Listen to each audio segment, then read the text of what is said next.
Olá, pessoal. Tudo bem com vocês? Pois é, essa semana eu fiquei esperando o relatório da NASA, a famosa apresentação pública, né, da equipe que foi contratada de cientistas de altíssimo nível, e foi aquilo que a gente esperava. Nada. A NASA é nada. É o mesmo blá blá blá de sempre. Eles estão repetindo exatamente o que foi feito no projeto do livro azul, Blue Book. A NASA sempre mentiu e vai continuar mentindo até que alguma coisa aconteça que quebre essa doutrina da NASA. A NASA está completamente ligada ao Departamento de Defesa americano. Ela não faz nada que eles não apitem. Ela tem uma fachada para o público e tem um setor interno que trabalha com o Departamento de Defesa. Lançou centenas e centenas de satélites militares, participa de programas militares. Então, tem interesses diferentes de outros grupos de ufologia. Os cientistas acadêmicos estão lá, com boa formação acadêmica, não entendem nada de ufologia, não sabem nada. Eles estão tratando UFOs como se fossem construídos de porcas, parafusos, soldas, etc., de chapas metálicas terrenas. Pois é, mas antes de a gente continuar com essa com esse assunto, né? Antes de mais nada, eu estou bem melhor, bem, apesar do pigarro. A perna melhorou, já fiz os exames, sobre os resultados, é nada mais, nada menos do que uma tendinite. No joelho, aqui por trás do nervo, dói pra caramba. E é inevitável, na terceira idade, muita gente tem. Não é uma artrose, é uma tendinite, é diferente da artrose. A artrose seria pior. Não tem cura, isso aí tem que botar gelo, fisioterapia, já estou com a fisioterapia marcada, uma bengalinha para ajudar, para não cair de cara no chão. Depois de uma certa idade, sai de cair, parece uma jaca. Jaca não, parece uma lâmpada, quebra tudo, então tem que tomar cuidado. Meu desejo de voltar a escalar para montanhas vai ser feito virtualmente, né? Mas faz parte do jogo. Então vamos ver a palhaçada que foi agora também, no México, hein? Que coisa horrível! Ai, ai, ai, ai, ai, ai, ai. Tava indo muito bem, até que apareceu o Mauser. Esse camarada, ele já é figurinha carimbada na ufologia. Ele já foi envolvido em fraudes. Ele andou sumido por uns tempos, depois foi contratado pelo History Channel, que é igual ao YouTube, contrata o que dá visibilidade, audiência. Ele sempre foi envolvido em polêmicas. Ele tem andado com essas múmias há muitos anos, há mais de 20 anos que elas existem, já foram apresentadas, já foram desmistificadas. Apresentaram uma vez uma dessas, que era feita com osso de galinha, cabeça de macaco. Forjaram um processo de fossilização. As múmias de Nazca existem, aquelas múmias de cabeçonas, que fazem parte de uma raça misteriosa que nós estamos estudando, temos discutido o tempo todo, que são os crânios alongados, que existem em todo canto do planeta. Em todo canto do planeta. Uma raça de cabeça grande, cabeçuda. Olha o Tutankhamon, as filhas dele, Meritaton, as outras, né? Tudo com cabeça gigantesca. Tem sido encontrado muito no Peru e na América do Sul, na América do Norte. Algumas são artificialmente alongadas e tem umas que não são artificiais, são naturais. As artificiais foram para copiar, né, aqueles seres que eles consideravam seres superiores. Mas a tal da mumiazinha foi uma vergonha, um desastre, né? Todo mundo criticou. Esse camarada não tinha que ter ido lá. Tinha alguns convidados americanos que ficaram putos da vida, porque isso é um desserviço à ufologia. E o meu ponto de vista e de muitos outros é que isso pode ser uma campanha de desinformação, desmoralização do processo. As agências de informação têm pessoas especializadas. Algumas são induzidas, né, porque são idiotas mesmo, e outras são pagas para serem agentes de desinformação. Era muito comum a CIA colocar um livro, um documento, um relatório qualquer numa biblioteca, escondido num pontinho lá, e mandar um e-mail para um ufólogo, olha, descobrimos isso, uma carta na época, né? Mas na década de 50, 60, até um documento, um informante anônimo, vai na biblioteca tal que tu vai achar. Chegava lá, achava um relatório incrível, tudo falso, para desmoralizar a ufologia. Isso é muito comum. E caraca, o cara fez uma cagada. Nossa, horrível. Enfim, e aí vem a NASA completa, não informando nada. Vamos falar sobre isso.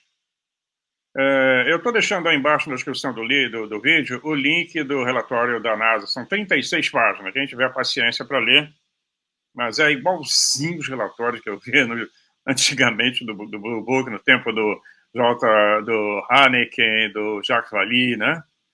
E a NASA continua enrolando. É bom lembrar que até 2011, né, a NASA parou em 2011 de usar satélites russos, naves russas. Ela pagava 80 milhões de dólares para levar astronautas e carga até a Estação Espacial Internacional, porque a NASA não tinha mais nave nenhuma. Agora elas têm a do Elon Musk. Né? Mas a Estação Espacial Internacional está uma bagunça. Eu mostrei no vídeo passado a imagem da Estação Chinesa e da Estação Espacial Internacional. A China é capaz de chegar primeiro, a resposta, chegar na Lua, a China e a Índia, porque eles não enrolam. Eles não estão envolvidos com essa palhaçada, né? Com essa doutrina. Né? Tanto a Índia quanto a China estão correndo. O Japão já está indo também atrás. Então, a NASA, como eu falei, ela está comprometida com vários skunk work, né? Skunk é gambá, trabalho sujo. Então ela tem que ir pisando em ovos devagarinho, vai enrolar. É o enrolation e o embromation, como diziam no Rio, né? Isso é embromation. O relatório é impressionante. Eles disseram que eles têm acesso a documentos não desclassificados e qualquer um pode examinar. Ora, pitombas, se é desclassificado, qualquer um, eu, você, qualquer um que acompanha o canal, pode fazer essa pesquisa e ganhar uma grana na NASA. Eu quero saber dos classificados. Eles disseram que não têm acesso aos documentos classificados. Será? Eles falam que está no script. Nós vamos usar processos científicos e precisamos alterar as câmeras, alterar o sistema dos satélites. Quer dizer, os caças F-18, F-16, o Hornet, super avançados, com câmeras impressionantes para combate. Tem o equipamento atrasado, quer dizer, eles não podem acreditar naquelas fotos. Chegaram ao ponto de falar que o dronezinho, o tic-tac, era uma bola a 40 km por hora, porque a câmera registrou errado. Ah, vai catar coquinho, né? Igualzinho na época que eles desmentiam a Força Aérea Americana, era tudo gás de pano. Eles colocaram um balão metálico, raios atmosféricos, raios na estratosfera. A mesma história, cara. Eu fiquei impressionado com isso. Que loucura! A cara de pau. Mas o Pentágono tem um outro grupo trabalhando em paralelo, que é o do David Grush. Eles fazem tudo para poder desmoralizar esse piloto, esse ex-piloto também, e os outros. Mas já tem outra audiência marcada. Então, eu já repeti em vários vídeos que nós temos várias agendas caminhando. Todo mundo quer chegar, né? Um grupo quer impedir, outro quer enrolar, e o outro quer poder abrir logo essa história, porque tem muito mistério, tem muita coisa por trás. Né? Então, essa piadinha, né, do cara lá, então, nós não temos acesso aos documentos classificados, estamos trabalhando, é público. Então, porra, me dá o salário, eu vou para lá. Né? Então, nós estamos dependendo da iniciativa dos congressistas americanos, porque nós estamos voltando ao tempo do livro azul, do Blue Book. Anos e anos de pesquisa para nada. O J. Allen Hynek, o Dr. Hynek, ele esteve no Brasil várias vezes, fazendo palestras. Ele trabalhou com quase 25 anos para a Força Aérea Americana para desmentir tudo isso. Ela pagou para mentir. Até que ele não aguentou mais, saiu, entrou e fundou uma organização de pesquisa ufológica, publicou vários livros, hoje é respeitadíssimo. Ele e o Dr. Jacques Vallée, que também já esteve no Brasil várias vezes, que caiu fora dessa história do extraterrestre e entrou na outra vertente. O que eles falaram na NASA ontem, tem razão, eles falaram, não é extraterrestre. Claro que não é, todo mundo já está sabendo que não é. E aí, qual é? E aí, meu camarada?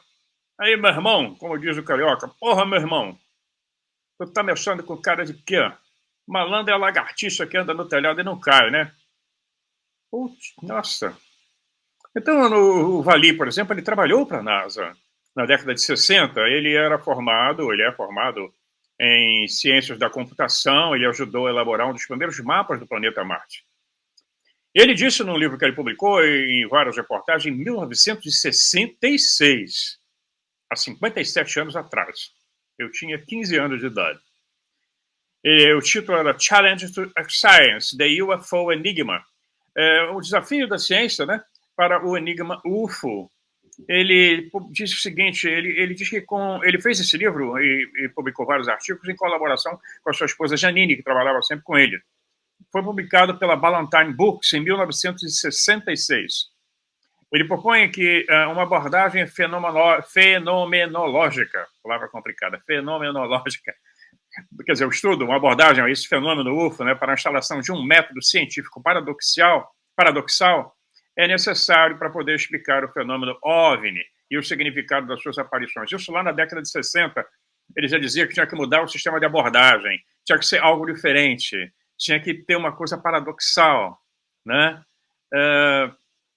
Então, ele continua aqui. Ele propôs, então, um método científico diferente que pudesse explicar as aparições dos objetos voadores não identificados, dando início, assim, a um conceito metodológico, né? Vamos usar uma metodologia diferente. E dizer, ele continua, não é possível, no presente momento, isso em 1966, há 57 anos atrás, submeter os discos voadores a um estudo científico ou mesmo defini-los. Ele diz que o termo OVNI, ou fenômeno óbvio, agora chamado de UAP, não podem ser analisados pelos cientistas da NASA com métodos científicos tradicionais acadêmicos. Viu? Nada de novo sobre o céu. Que loucura! Eles não conseguem entender essa coisa, então inventam um blá blá blá interminável na busca de um objeto que possa ser dado à ciência, que eles possam cortar, dividir, tararé. Então, se existem os restos de disco, como foi falado pelo David Grush, né? E outros, como Luiz Elizondo, objetos e corpos, eles já disseram, os corpos não são humanos. E os objetos, os fragmentos ou disco, também eles não conseguem replicar, porque não pertencem a materiais terrestres, nem pertencem, nem foram construídos com a nossa física. Não é? Ai, ai, ai, ai, ai. Então é lamentável, né, que eles continuam a querer rotular o fenômeno, né, com balões, raios atmosféricos, etc. Não mudou nada em quase 60 anos. E fico inventando desculpa que tem que aperfeiçoar, que eles precisam de mais data, informação, etc. Então tem várias agendas, como nós vimos. Nós estamos enfrentando um período complicado, não só com essa história da ufologia agora voltar às notícias dos jornais, e até jornais que antes jamais publicariam reportagens sobre isso estão publicando. Estamos com o mundo em guerra, com a mudança total do sistema político, financeiro, econômico, social, do nosso planeta. Está passando por um reboliço. Vocês aí no Brasil estão sentindo isso? Estão gostando do ditador imperial? Um careca, que é a vergonha dos carecas. O cara é doente mental. Ele precisa ser internado. Mas ele vai cair. Então, nós vamos ver que os jovens, para se estudar os jovens, é preciso instalar, inventar um método de estudos onde nós temos veículos aparentemente físicos ou físicos, ao mesmo tempo que não físicos, porque eles entram e saem da nossa dimensão, e que se mostram capazes de produzir efeitos e imagens através de um fenômeno psíquico ou espiritual, como quiserem, ou os dois ao mesmo tempo. Nós estamos lidando com magia. Vocês não acreditam em bruxas? Eu acredito. Em duendes, fadas, elfos. Está todo mundo aí. Orixás? Todo mundo aí. Anjos? Tudo. Vou só trocar o nome para ET. Bom, pois é. Então nós vamos ver o seguinte. Se acontecer de uma estrela bem distante desaparecer rapidamente, os telescópios não pegam mais. Ou um intruso interestelar de formato estranho no sistema solar, o Oumuamua, ou uma curiosa onda de avistamentos de OVNIs, tudo isso feito por membros das Forças Armadas dos Estados Unidos ou do mundo inteiro, o que isso tem em comum? Todos eles são misteriosos. O lado atraente, a atração pelo estranho, pelo mistério, mas ainda assim apenas com contornos nebulosos que deixam a nossa imaginação correr solta.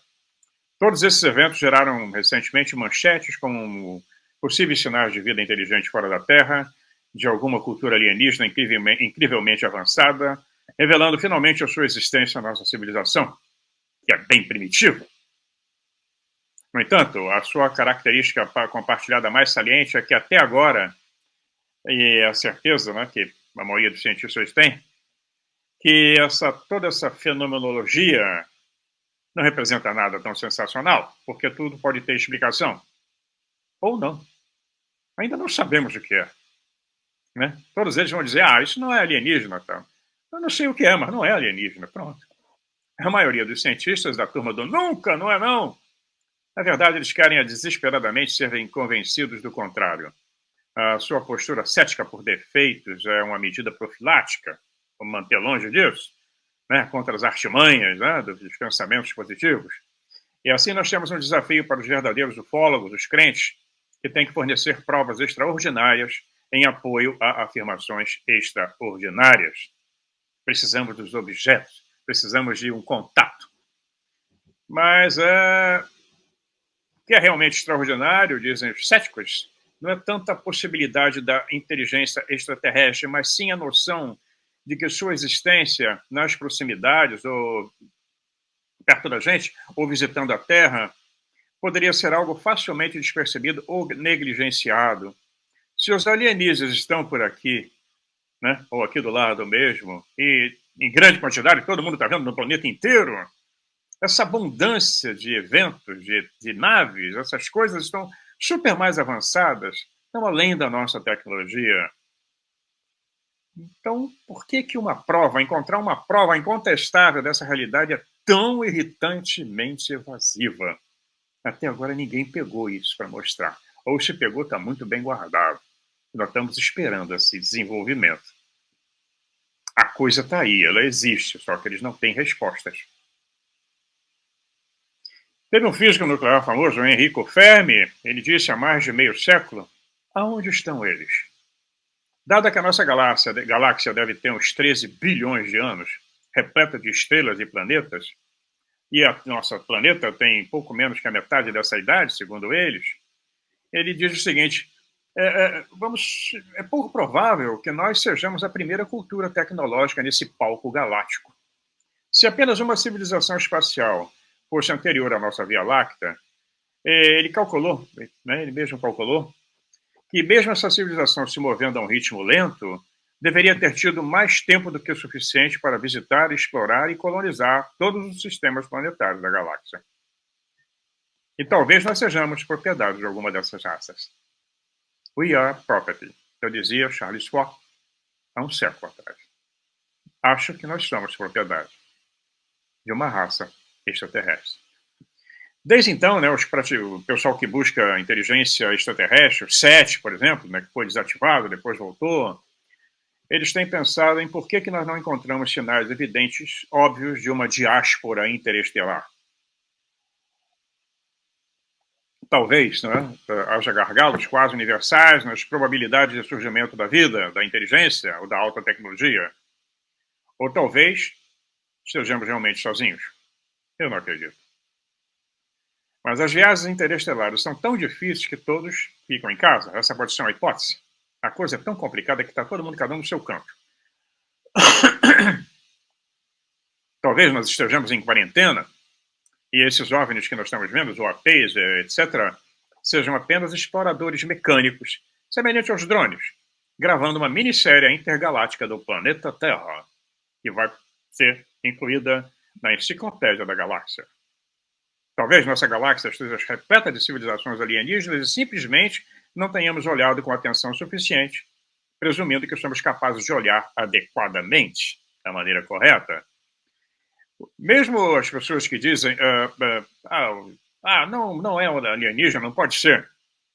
Admito que a diversidade de respostas possíveis à pergunta de Fermi diz mais sobre a nossa ignorância do que sobre o nosso conhecimento. Um dos pais pioneiros, também companheiro de Fermi, no programa SET, na época, foi o físico Freeman Dyson, né, da esfera de Dyson. Ele, certa vez, resumiu a situação assim. A nossa imaginação sobre as formas como os extraterrestres se podem tornar detetáveis são sempre como as histórias de gatos pretos num quarto escuro. Se existirem alienígenas reais, é provável que eles se comportem de maneira que nós nunca imaginamos. Mesmo assim, ele acrescentou, o fracasso de uma suposição não significa que devamos parar de procurar. Especialmente porque o que quer que seja que possa manter os nossos céus livres de alienígenas provavelmente também manteria o resto do universo livre dos seres humanos que viajam nas estrelas, né? Deus me livre dos seres humanos. Nós somos terríveis, nós somos predadores. É só olhar em volta do nosso planeta. Contemplar a questão de Fermi é uma forma de explorar os caminhos para os nossos possíveis futuros. Encontrar alienígenas ou não dar resultados em nossas buscas tem implicações profundas para o nosso destino cósmico final. É aterrorizante saber que nós estamos sozinhos e é também aterrorizante saber que não estamos sozinhos. Isso é algo para se ter em mente ao considerar acertos e desacertos nessa pesquisa. E continuar nessa busca pelos nossos irmãos, ou não, cósmicos.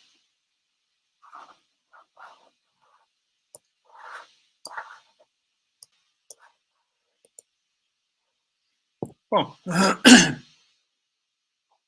todo mundo ouviu falar do Luiz Elizondo, começou lá em 2018, né? Ele trabalhou no TTSA, um grupo formado dentro do Pentágono. Então ele disse, né, essa reportagem está no New York Times, né, a história sobre um pequeno e secreto programa dirigido pelo Departamento de Defesa americano para estudar os novos relatórios das Forças Armadas sobre os encontros com OVNIs. O projeto foi oficialmente cancelado em 2012, levando seu ex-chefe a renunciar e ingressar em uma empresa privada com fins lucrativos, chamada To the Star Academy of Arts and Science, a TTSA, do Luiz Elizondo.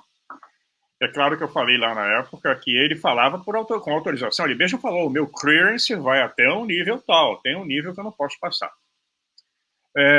Então, esse grupo era dedicado a desclassificar e estudar uma quantidade imensa de materiais relacionados aos OVNIs que o Pentágono forneceu. A história do New York Times incluía 2 vídeos curtos de encontros separados com OVNIs capturados por câmeras infravermelhas montadas em aeronaves. Lembram disso, né? Foi quando apareceu os primeiros vídeos da Marinha. Foram 2. Depois apareceram mais 2. São centenas deles. E as câmeras desses caças, Super Hornet, e o F-16 estão querendo enviar agora lá para a Ucrânia, que não vai resolver nada. A NASA diz que o equipamento deles precisa ser recalibrado, tem um sistema que a imagem não é real, então os caras vão entrar em combate com uma câmera que não funciona. Ai. Então, nós temos o primeiro vídeo que eles apresentaram, estou fazendo aqui um retrospecto, né? Um encontro que aconteceu na costa de San Diego, na Califórnia, em 2004. O caça rastreou algo em forma de losango que parecia disparar a uma velocidade incrível e aparentemente sem gerar gases de escape ou estrondo sônico. O caça está a mais de 1.000 km por hora, 1.200 km por hora, mais que a velocidade, já está numa viagem no voo supersônico. O objeto passa por eles. Os caras da NASA disseram que podia ser algo se movendo a 40 km por hora, e a câmera não pegou muito bem, entendeu? Como ele não deixa rastro químico nem calor, podia ser um balão de gás. É demais, né? Eu perdi meu tempo lendo o relatório e assistindo. Isso é chave, viu? Estou me comportando. Bom, no segundo vídeo, tem um caça, captura no radar, em circunstâncias não reveladas, quer dizer, ficou classificado, um objeto cercado por uma aura brilhante, parece voar inclinado contra fortes ventos contrários.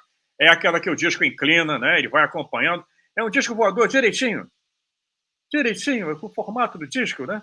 E ele se inclina e dispara. Esse tipo de inclinação já foi pesquisado, eu tenho um relatório sobre isso, que eu vou mostrar no próximo vídeo. Como é, possivelmente, esses discos funcionam, como é que é o funcionamento deles. Já tem muito estudo sobre isso. E no filme, o caça mostra exatamente como é que eles planejam a coisa para poder criar uma energia que os leve a velocidade de 20.000 km por hora. E a NASA não viu isso. Nada. NASA é nada. Né? E essa coisa, com o relato dos pilotos, mostra que eles inclinando, né, ventos contrários, desafiando os princípios conhecidos da aerodinâmica, acompanhado, na época, dá para ver as exclamações audíveis da tripulação do caça-jato. Eles conversando, você viu isso? É impossível, cara, o que é isso? Mas a NASA não viu. Não é?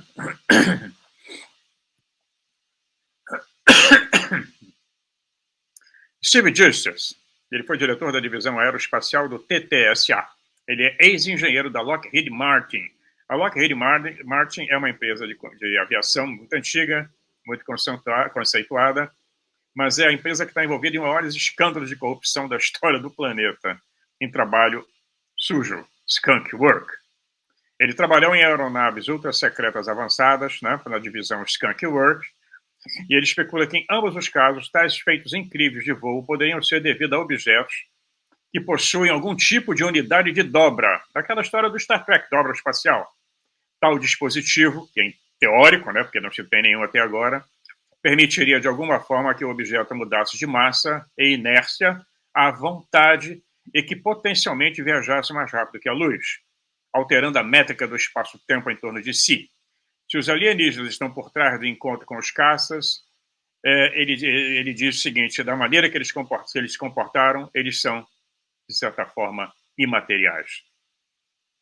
Ele continua: não estou realmente interessado em quem ou o que, mas eu estou realmente interessado em como eles fazem isso, diz Justice.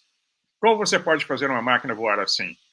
Para remover os efeitos da aerodinâmica, eu gostaria de criar um volume ao meu redor onde estivesse isolado deles, onde eu pudesse mudar minha direção sem mudar a direção, onde eu pudesse acelerar sem gerar onda de choque. Agora mesmo, quando o avião tenta levantar no nariz durante o voo para frente, ele sobe. Quando quebra a barreira do som, emite um estrondo sônico, mas não estamos vendo nada disso. A NASA também não entendeu, né? Pois é. Olha, nós poderíamos ficar horas e horas e horas falando sobre isso. Mas então, tá aí. Estamos voltando aos velhos tempos. Só que agora existe uma lei dentro dos Estados Unidos que protege os testemunhas, porque antigamente algumas eram eliminadas, caladas, eram presas, suas carreiras eram arruinadas. E agora o pessoal está vindo falar. E tem a turma, né, para atrapalhar, como James Mason, que foi lá no México fazer aquela cagada. Tá divertido.